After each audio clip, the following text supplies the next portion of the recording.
Oke, pembahasan kita hari ini adalah sebuah bencana kebakaran yang terjadi di Israel. Nah, tapi mungkin buat sebagian besar orang, terutama di Indonesia, ini bukan bencana. Ya, gue tahu ada di antara kalian yang ngomong kalau ini adalah kabar baik. Iya, paham. Kalau gue ya, lebih baik nih, ada baiknya berucaplah yang baik-baik gitu ya.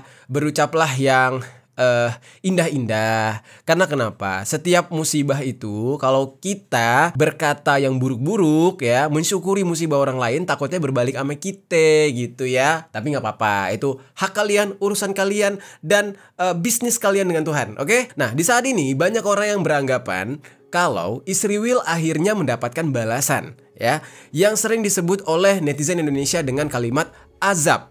Nah, kalau kalian ingat waktu itu, gue sempat ngebahas kebakaran di Los Angeles. Nah, itu kan kebakaran besar banget, sampai katanya udah mirip kayak di neraka. Nah, ini kata netizen ya, bukan kata gue nih.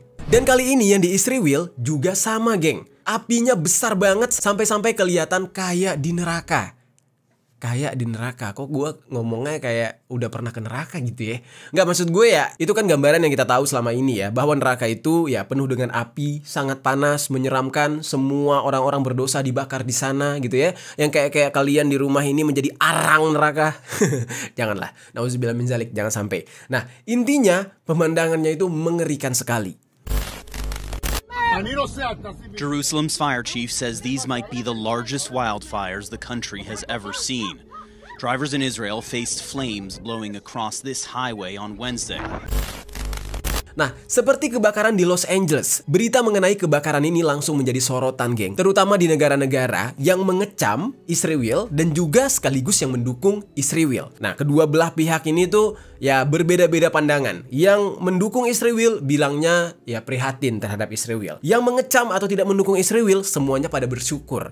Dan saking besarnya api di dalam kebakaran ini itu sampai mengancam pemukiman warga. Nah, karena kan kebakarannya itu di hutan ya, tapi besar banget apinya sampai merembet ke pemukiman warga. Dan banyak rumah yang hangus di saat itu, sampai jalan terputus dan membuat kepanikan menyebar dengan cepat di kalangan warga Israel. Untuk bisa memadamkan api, pemerintah Israel sampai meminta bantuan ke negara-negara lain seperti Amerika dan juga Korea Selatan sebagai negara yang ya mendukung mereka. Tapi apakah kebakaran ini murni karena faktor yang logis atau justru ini sesuai dengan perkataan netizen bahwa ini adalah azab? Nah, mungkin kita di sini bisa bahas ya. Kita bahas mulai dari kronologinya dan keterkaitannya secara logis, misalkan karena panas suhu di sana atau mungkin karena faktor kesengajaan gitu ya. Misalkan dibakar oleh pihak-pihak tertentu atau gimana gitu. Nah, di video kali ini kita bakal mengupas langsung mengenai insiden tersebut. Nah, seperti apa ceritanya? Sekarang kita bahas. Halo geng, welcome back to Kamar Jerry.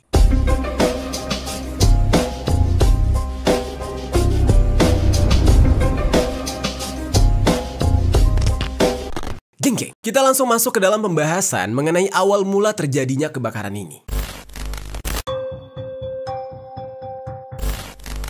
Jadi geng, semuanya bermula pada tanggal 30 April tahun 2025.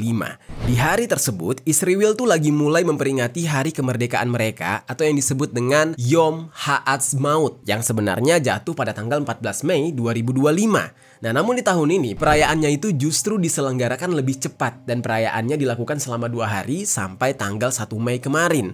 Nah, biasanya para warga Israel bakal merayakan dengan acara memasak bersama dengan keluarga besar mereka di taman serta juga di hutan-hutan gitu, geng. Ya kayak rekreasi lah. Namun ada informasi juga yang gue dapatkan kalau di tanggal 30 April Israel ini juga memperingati yang namanya Yom Hazikaron, yang berarti hari peringatan bagi prajurit yang sudah gugur dalam perang dan korban aksi yang mereka anggap sebagai aksi terorisme. Perayaan tersebut berubah menjadi bencana seketika, yang mana tiba-tiba terjadi kebakaran hutan yang berada di antara daerah Estaol dan juga Latrun di pinggiran Yerusalem. Nah, jadi memang acara mereka itu di hutan-hutan, di taman-taman, tapi justru tempat yang seperti itulah yang kebakar. Aneh banget.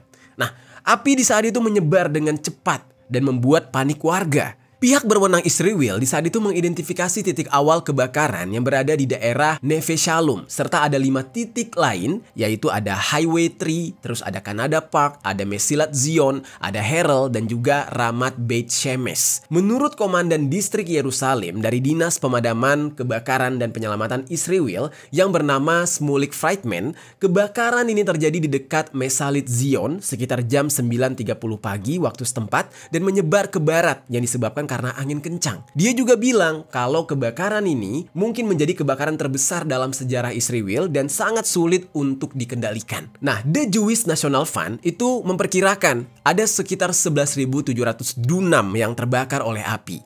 Nah, dunam itu adalah satuan luas tanah yang biasa digunakan di beberapa negara Timur Tengah, geng. Dan 1 dunam itu sama dengan 1.000 meter persegi atau 0,1 hektar. Nah, berarti yang terbakar itu sekitar 117.000 hektar. Gila nggak? Luas banget yang terbakar. Nah, sementara Canada Park itu hampir seluruhnya terbakar dan dilahap oleh api. Mengerikan banget. Kebakaran besar ini membuat asap hitam tebal di udara. Jadi saking besarnya api. Dan ada sebuah rekaman video yang menunjukkan seberapa besarnya api di sepanjang Highway 1 yang merupakan jalan raya utama yang menghubungkan antara Yerusalem dengan Tel Aviv. Nah, setidaknya geng, ada 9 orang yang diselamatkan dari mobil mereka di saat itu. Jadi mereka terjebak di dalam mobil. Dan banyaknya pengendara lain yang meninggalkan kendaraan mereka lalu melarikan diri dengan berjalan kaki. Udah kayak, apa ya, kayak kalian pernah gak sih nonton video-video bencana alam? Gue lupa lagi judulnya, yang jelas tuh banyak banget ya di YouTube tuh film bencana alam, terutama tuh yang film badai tornado tuh. Nah, orang-orangnya kan pada keluar dari mobil, ninggalin mobil mereka gitu ya, lalu lari jalan kaki. Nah, begitulah kondisi mengerikannya. Bahkan di saat itu ada 3 mobil yang sudah ditinggalkan pengendaranya, serta ada 1 truk yang sudah terbakar, geng. Nah, kebakaran ini ternyata juga terjadi di tempat lain, tepatnya di lereng bukit yang berada di dekat dengan kota Modi'in, dan di sekitar tank-tank yang sudah nggak digunakan lagi, yang berada di situs dan museum peringatan korps lapis baja yang bernama Yad LaShiryon yang ada di Latrun. Nah, jadi itu kayak, apa ya, tempat pembuangan sampah-sampah bekas perang, ya terutama tuh tank-tank baja gitu dibuang di sana. Nah, itu tempat tuh apa ya, isinya tuh ya besi-besi lah ya. Nah, ingat tuh, jangan kasih tahu teman-teman kita yang dari Madura dan juga dari Sumatera Utara. Oke, kalau ada besi-besi begitu berbahaya. Oke, langsung kita lanjut lagi. Nah, kebakaran lainnya kembali dilaporkan di area terbuka yang ada di Petah Tikva. Nah, hingga malam hari, tanggal 30 April, udah ada sebanyak 163 regu pemadam kebakaran serta 12 pesawat yang dikerahkan oleh Dinas Pemadam Kebakaran dan juga Penyelamatan. Komando Front Dalam Negeri dan Direktorat Teknologi dan Logistik itu sampai mengerahkan lebih dari 50 mobil pemadam kebakaran, beberapa tim pencarian dan juga penyelamatan, serta disediakan juga lebih dari 300.000 liter air, gunanya untuk memadamkan api. Di saat itu, geng, Eyal Zamir, kepala staf IDF, memerintahkan militer Israel untuk menangani kebakaran tersebut dan agar bisa memadamkan api seluruhnya. Nah, Angkatan Udara di saat itu mengirimkan beberapa tim pemadam kebakaran serta 4 pesawat angkut berat jenis Lockheed Martin C-130J Super Hercules yang sudah menjatuhkan lebih dari 95 muatan bahan tahan api. Jadi untuk memadamkan apinya itu dijatuhkanlah bahan-bahan yang tahan api yang juga bisa mengontrol api tersebut biar nggak menjalar, biar terputus gitu, biar nggak menyebar kemana-mana. Nah, kalau dilihat dari foto-fotonya, yang dijatuhin itu bukan air dan juga bukan semacam api ya, karena kelihatannya kayak api gitu. Tapi itu adalah serbuk. Serbuknya itu warna pink. Nah, itu adalah serbuk yang anti dan tahan terhadap api tadi, agar mengontrol penyebaran apinya. Terus kemudian, unit 669, yaitu unit pencarian dan unit penyelamatan milik Israel Air Force atau IAF, itu melakukan pemindaian menggunakan helikopter dan juga pesawat. Sementara unit 9900 dan Direktorat Intelijen Militer itu memetakan kebakaran tersebut dengan pesawat terbang dan juga satelit. Biar ketahuan tuh, lingkaran atau baris daerah mana aja yang menjadi titik api. Jadi semua satuan yang ada di Israel itu dikerahkan, geng, untuk memadamkan api itu, saking besarnya api yang berkobar. Dan agar situasi tetap terkendali, polisi menutup area yang terbakar dan mengevakuasi ribuan penduduk yang bermukim di sekitar lokasi kebakaran. Dan para petugas juga masih menyusuri lokasi di sekitar kebakaran untuk mencari orang-orang yang mungkin ya masih terjebak di sana. Dan badan penyelamat yang bernama Magin David Edom yang disingkat dengan MDA itu bilang kalau pihak mereka sudah merawat sekitar 23 orang di hari kejadian, yang mana sebagian besar dari mereka menderita luka bakar dan sesak nafas karena menghirup asap terlalu lama. MDA ini juga udah menempati tim-timnya, terus ada ambulans di dekat pemukiman warga yang berada di dekat lokasi kebakaran, sehingga mereka bisa dengan sigap membantu warga selama evakuasi dilakukan. Terus geng, menurut keterangan dari salah seorang warga yang bernama Joseph Aaron yang selamat karena melarikan diri dari lokasi kebakaran, itu bilang memang pada saat itu banyak polisi dan pemadam kebakaran yang datang ke sana, tapi itu semua nggak banyak membantu geng, karena apinya udah terlanjur membakar seluruh area, udah terlalu besar, jadi kayak terlambat datangnya. Dan oleh karena besarnya kebakaran, Benjamin Netanyahu itu selaku Perdana Menteri Israel udah mengumumkan keadaan darurat nasional dan memperingatkan kebakaran bisa menyebar ke Yerusalem. Dan pihak berwenang itu menghimbau masyarakat untuk membatalkan segala aktivitas di luar ruangan dan menghindari perayaan-perayaan di hari spesial mereka tersebut kayak barbecue atau kumpul-kumpul keluarga yang memang seharusnya dilakukan di tanggal tersebut gitu ya, karena memperingati hari kemerdekaannya Israel. Earlier, Prime Minister Benjamin Netanyahu said the priority was stopping the fire spreading to Jerusalem and that every available tool was being used. Gue yakin banget nih geng, dari cerita tersebut, kalian yang dengar kabar ini pasti sebagian besar tuh kayak ada yang senang gitu ya, dan menganggap bahwa apa yang terjadi di Israel ini adalah azab buat mereka karena sudah melakukan genosida gitu kan. Tapi gue bakal jelasin nih geng, penyebab dari kebakaran yang terjadi di sana. Karena apa sih?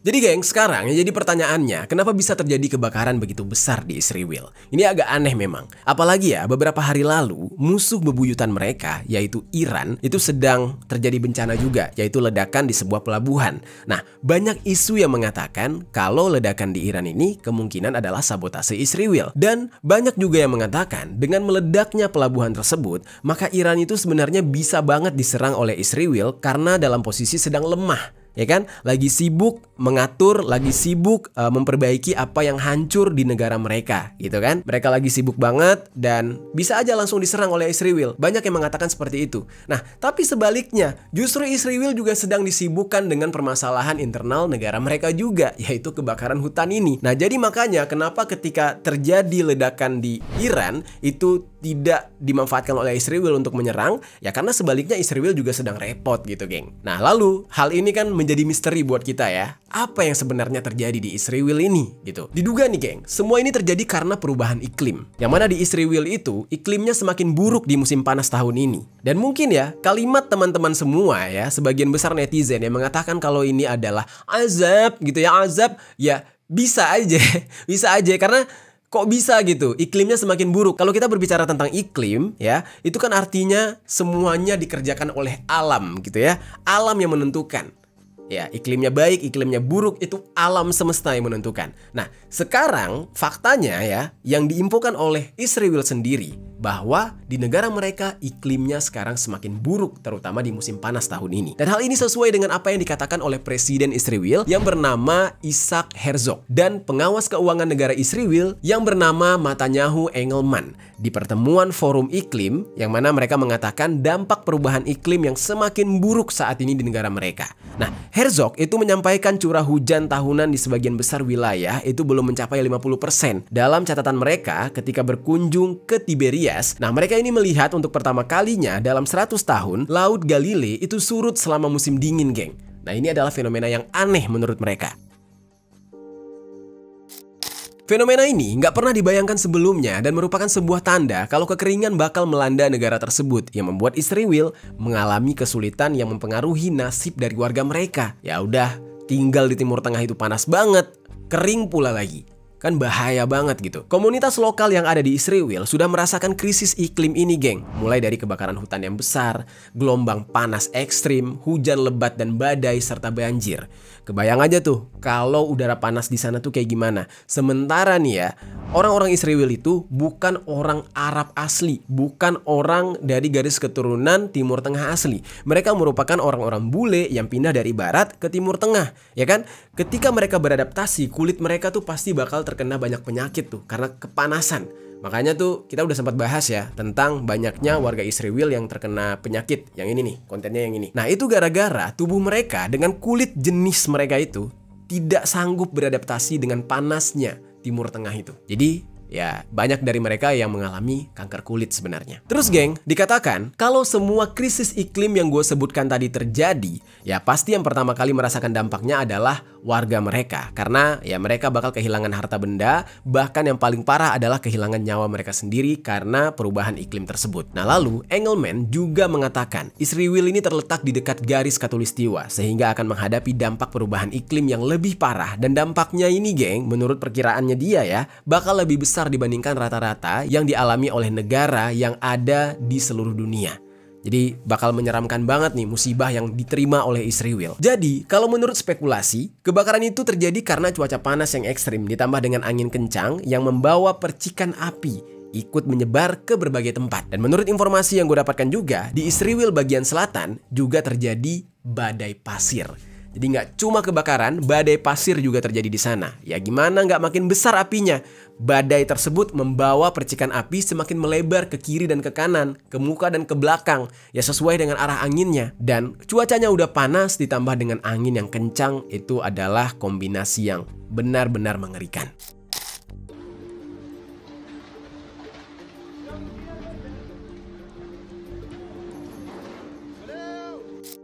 Meskipun asumsi kuatnya kalau ini semua disebabkan karena perubahan iklim, namun pihak berwenang dikabarkan sudah menahan seorang pria berusia 50 tahun.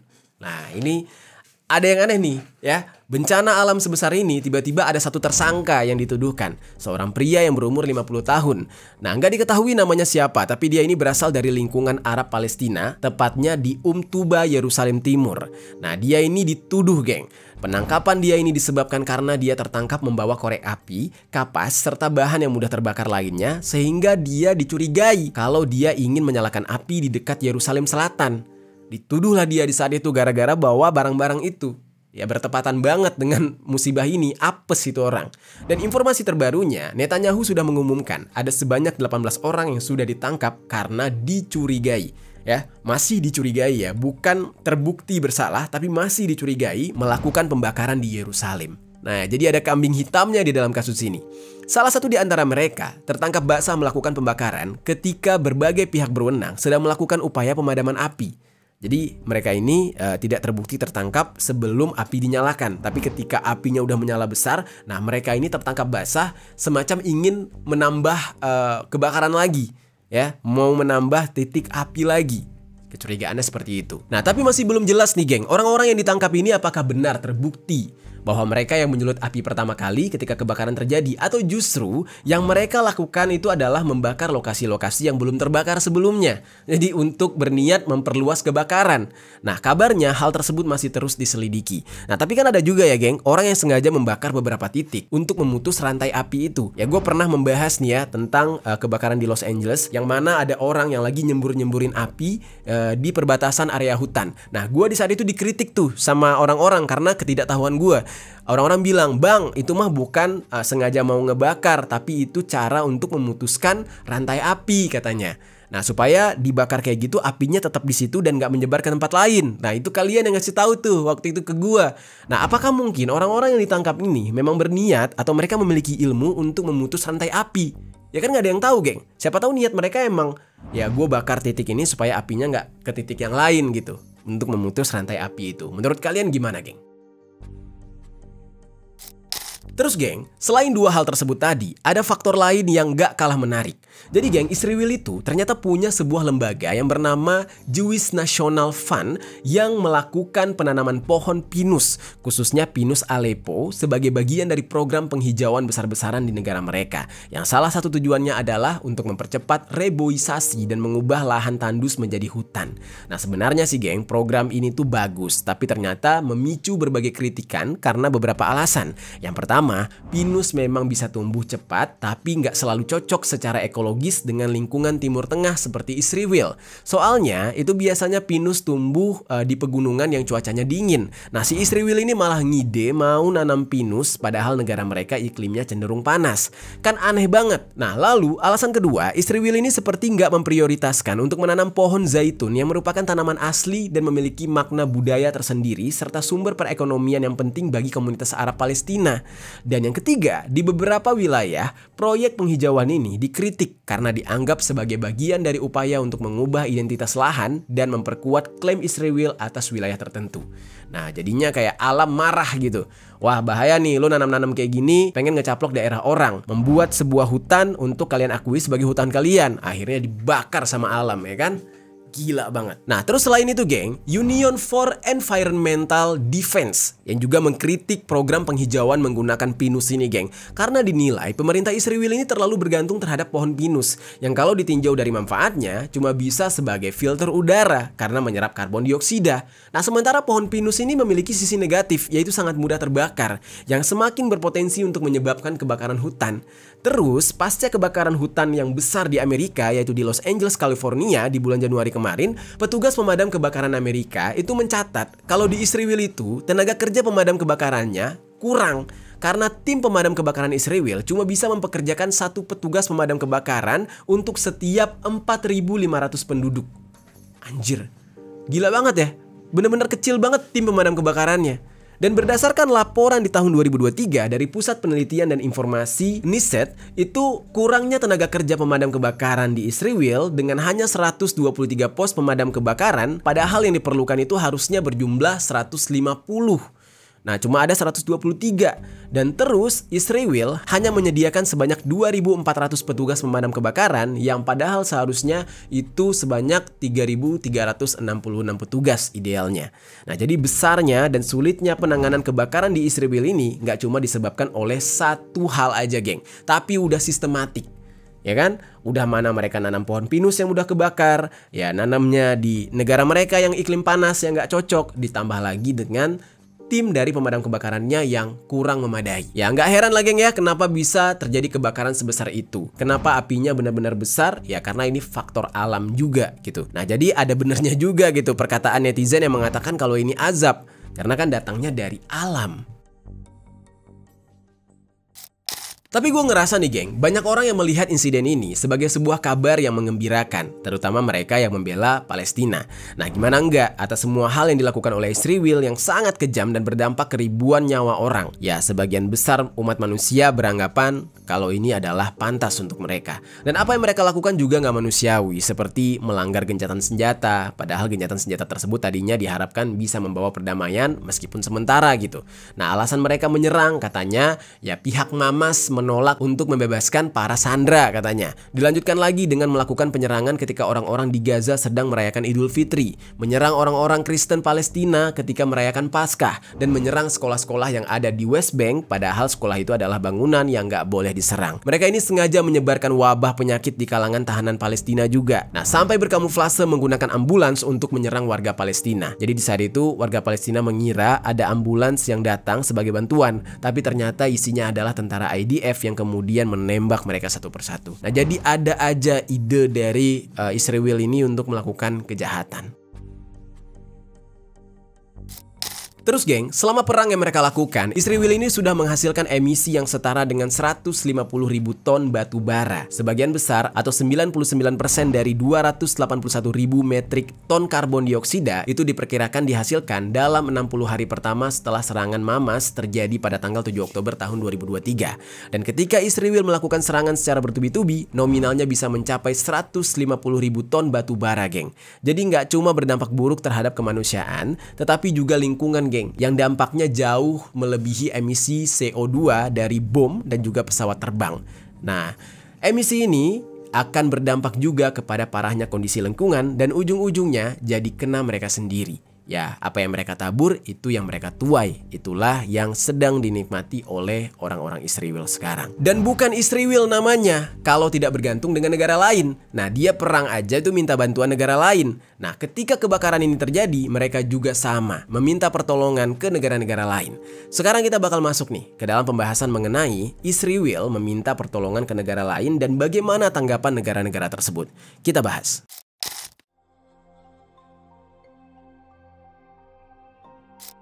Jadi geng, Kebakaran yang sulit ditangani oleh Israel ini, kayak yang gue bilang tadi, mana petugas pemadam kebakarannya sedikit, jadinya mereka berharap dengan bantuan dari negara-negara sahabat mereka. Dan untuk membantu memadamkan api, negara-negara seperti Italia, Kroasia, Spanyol, Prancis, dan Rumania mengirimkan pesawat yang dilengkapi dengan alat yang bisa menjatuhkan air serta bahan penghambat api di titik api. Nah, lalu ada beberapa negara lain yang ikut membantu seperti Siprus, Makedonia Utara, Yunani, Kroasia, Azerbaijan, Ukraina, Argentina, Inggris Raya, Portugal, Republik Ceko, Swedia, dan Rumania. Nah, semuanya itu mengerahkan tenaga mereka untuk membantu Israel.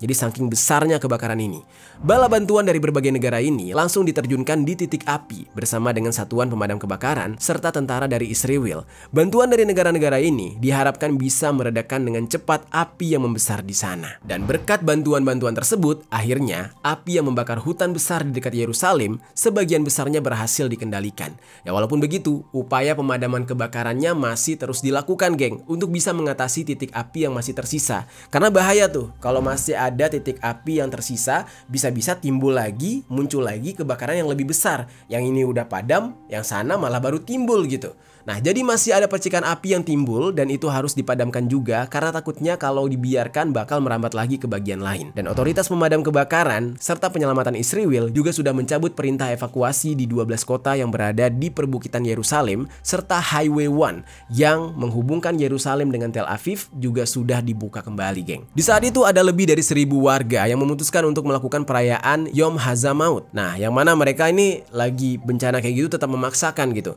Nah, namun nggak seperti biasanya mereka merayakannya, yang mana biasanya mereka itu bakar-bakar barbecue atau ya bertamasya, bakar daging dan segala macam lah. Nah, tapi untuk saat ini mereka justru berkumpul di taman dan ruang terbuka sembari mematuhi himbauan dari pemerintah yang melarang mereka untuk menyalakan api. Sampai sejauh ini, geng, aktivitas di Israel itu ya perlahan-lahan mulai normal lagi, namun pemadaman api di sana masih terus diupayakan untuk memastikan gak ada lagi titik api yang berkobar. Nah, jadi semenyeramkan itu kejadian ini. Kejadian yang dianggap oleh sebagian orang merupakan azab gitu ya. Nah, itu dia, geng, pembahasan kita kali ini mengenai insiden kebakaran di Israel dan juga terjadi badai pasir di sana. Gimana, geng, menurut kalian tentang kejadian yang satu ini? Coba tinggalkan komentar di bawah.